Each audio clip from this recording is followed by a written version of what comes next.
Elizabeth's spirits soon rising to playfulness again. She wanted Mr. Darcy to account for his having ever fallen in love with her. "How could you begin?" said she. "I can comprehend your going on charmingly when you had once made a beginning, but what could set you off in the first place?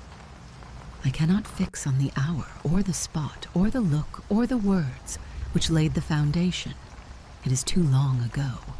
I was in the middle before I knew that I had begun. My beauty you had early withstood, and as for my manners, my behavior to you was at least always bordering on the uncivil, and I never spoke to you without rather wishing to give you pain than not. Now, be sincere. Did you admire me for my impertinence?" "For the liveliness of your mind, I did." "You may as well call it impertinence at once. It was very little less. The fact is that you were sick of civility, of deference, of officious attention. You were disgusted with the women who were always speaking and looking and thinking for your approbation alone. I roused and interested you, because I was so unlike them. Had you not been really amiable, you would have hated me for it. But in spite of the pains you took to disguise yourself, your feelings were always noble and just, and in your heart you thoroughly despised the persons who so assiduously courted you. There, I have saved you the trouble of accounting for it, and really, all things considered, I begin to think it perfectly reasonable. To be sure, you know no actual good of me, but nobody thinks of that when they fall in love.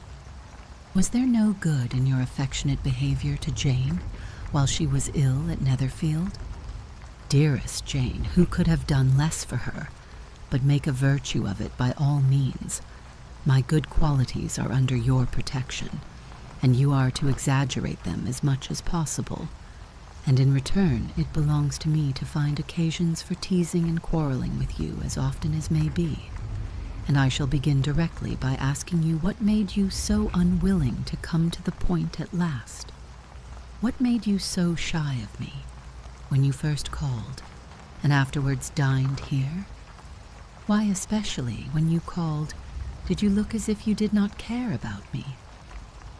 Because you were grave and silent, and gave me no encouragement. But I was embarrassed, and so was I. You might have talked to me more when you came to dinner. A man who had felt less might. How unlucky that you should have a reasonable answer to give, and that I should be so reasonable as to admit it. But I wonder how long you would have gone on if you had been left to yourself. I wonder when you would have spoken if I had not asked you. My resolution of thanking you for your kindness to Lydia had certainly great effect. Too much, I am afraid. For what becomes of the moral if our comfort springs from a breach of promise? For I ought not to have mentioned the subject. This will never do. You need not distress yourself. The moral will be perfectly fair. Lady Catherine's unjustifiable endeavors to separate us were the means of removing all my doubts. I am not indebted for my present happiness to your eager desire of expressing your gratitude. I was not in a humor to wait for an opening of yours. My aunt's intelligence had given me hope, and I was determined at once to know everything. Lady Catherine has been of infinite use, which ought to make her happy, for she loves to be of use. But tell me, what did you come down to Netherfield for? Was it merely to ride to Longbourn and be embarrassed, or had you intended any more serious consequences?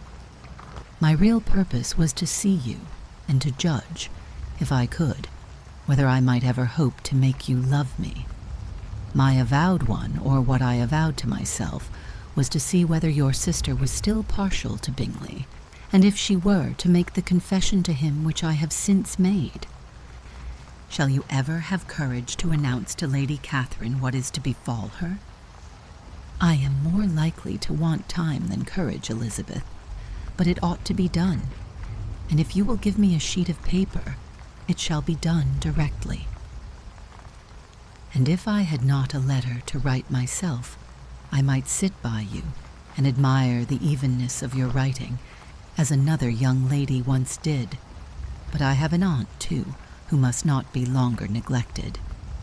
From an unwillingness to confess how much her intimacy with Mr. Darcy had been overrated, Elizabeth had never yet answered Mrs. Gardner's long letter. But now, having that to communicate which she knew would be most welcome, she was almost ashamed to find that her uncle and aunt had already lost 3 days of happiness, and immediately wrote as follows: "I would have thanked you before, my dear aunt, as I ought to have done, for your long, kind, satisfactory detail of particulars. But to say the truth, I was too cross to write. You suppose more than really existed. But now suppose as much as you choose. Give a loose to your fancy, indulge your imagination in every possible flight which the subject will afford, and unless you believe me actually married, you cannot greatly err. You must write again very soon, and praise him a great deal more than you did in your last. I thank you again and again for not going to the lakes. How could I be so silly as to wish it? Your idea of the ponies is delightful. We will go round the park every day. I am the happiest creature in the world. Perhaps other people have said so before, but no one with such justice. I am happier even than Jane. She only smiles. I laugh. Mr. Darcy sends you all the love in the world that can be spared from me. You are all to come to Pemberley at Christmas. Yours, etc." Mr. Darcy's letter to Lady Catherine was in a different style, and still different from either was what Mr. Bennet sent to Mr. Collins in return for his last. "Dear Sir, I must trouble you once more for congratulations. Elizabeth will soon be the wife of Mr. Darcy. Console Lady Catherine as well as you can. But if I were you, I would stand by the nephew. He has more to give. Yours sincerely, etc." Miss Bingley's congratulations to her brother on his approaching marriage were all that was affectionate and insincere. She wrote even to Jane on the occasion to express her delight and repeat all her former professions of regard. Jane was not deceived, but she was affected, and though feeling no reliance on her, could not help writing her a much kinder answer than she knew was deserved. The joy which Miss Darcy expressed on receiving similar information was as sincere as her brother's in sending it. 4 sides of paper were insufficient to contain all her delight and all her earnest desire of being loved by her sister. Before any answer could arrive from Mr. Collins, or any congratulations to Elizabeth from his wife, the Longbourn family heard that the Collinses were come themselves to Lucas Lodge. The reason of this sudden removal was soon evident. Lady Catherine had been rendered so exceedingly angry by the contents of her nephew's letter that Charlotte, really rejoicing in the match, was anxious to get away till the storm was blown over. At such a moment, the arrival of her friend was a sincere pleasure to Elizabeth, though in the course of their meetings she must sometimes think the pleasure dearly bought when she saw Mr. Darcy exposed to all the parading and obsequious civility of her husband. He bore it, however, with admirable calmness. He could even listen to Sir William Lucas when he complimented him on carrying away the brightest jewel of the country, and expressed his hopes of their all meeting frequently at St. James's, with very decent composure. If he did shrug his shoulders, it was not till Sir William was out of sight. Mrs. Phillips's vulgarity was another, and perhaps a greater tax on his forbearance, and though Mrs. Phillips, as well as her sister, stood in too much awe of him to speak with the familiarity which Bingley's good humour encouraged, yet whenever she did speak, she must be vulgar, nor was her respect for him, though it made her more quiet, at all likely to make her more elegant. Elizabeth did all she could to shield him from the frequent notice of either, and was ever anxious to keep him to herself and to those of her family with whom he might converse without mortification.